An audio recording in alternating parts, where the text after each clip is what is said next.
বন্ধুরা বন্ধুরা দেখো আমি একটা একটা কেক তৈরি করছি ঘরে। আম আমি দিয়ে এখন আমার সিজন তো কাপটা তার লাগে করে হিসাব আম দিয়ে কেক করি। ঘরে বেশ ভালো গাছের আমগুলো আছে, আমাদের অনেক রকমের গাছের আম আছে। আমি কাপের হিসাব অনুসারে করেছি। আমি এখানে কাপে 3 কাপের মতন ময়দা লিয়েছি, 1.5 কাপের মতন চিনি লিয়েছি, আর লিয়েছি 2 চামচের মতন বেকিং পাউডার, আর খাবার সোডা 1 চামচের মতন নিলাম।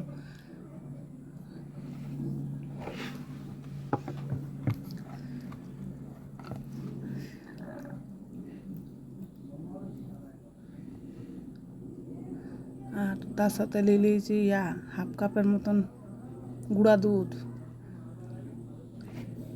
দুধ। গাই দুধ আছে, গাই দুধ এখানে 1 কাপের মতন ব্যবহার করছি। আর সাদা তেল এর সঙ্গে 1 কাপের মতন দিয়ে দিলাম।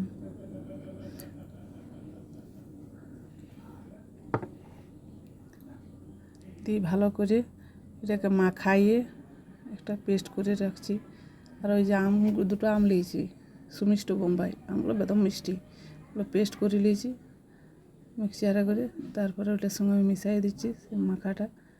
বেশ চিনি টিনিগুলো সব গলে গেছে।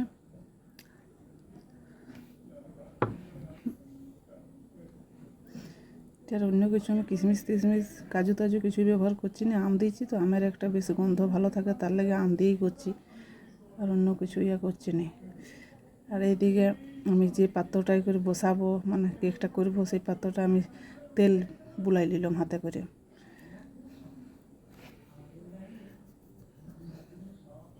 আর এদিকে আগের থেকে কড়াইটা গরম করতে দিয়ে দিয়েছিলাম একটা, তার উপরে একটা স্ট্যান্ড দিয়ে দিয়েছি, তার উপরে ওই কড়াইটা বসাই দিলাম কেকের।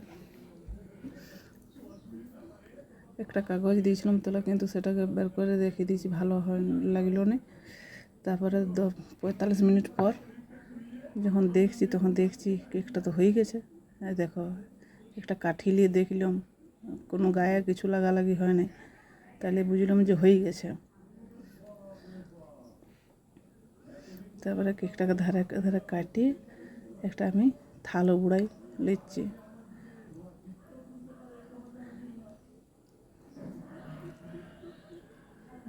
কেকটা দেখো তলটাও বেশ সুন্দর, বেদম কোনো চোয়াচুই হয়নি, ভালোই লেগেছে কালারটা।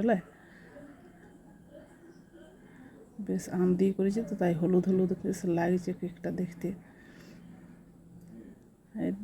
তারপরে কাটিয়ে আমি একটু দেখলাম বলে কেমন হয়েছে, দেখলাম বেশ ভালোই নরম হয়েছে। বন্ধুরা তাহলে কেমন হয়েছে বলবে। শুভরাত্রি, ভালো থাকো সব বন্ধুরা।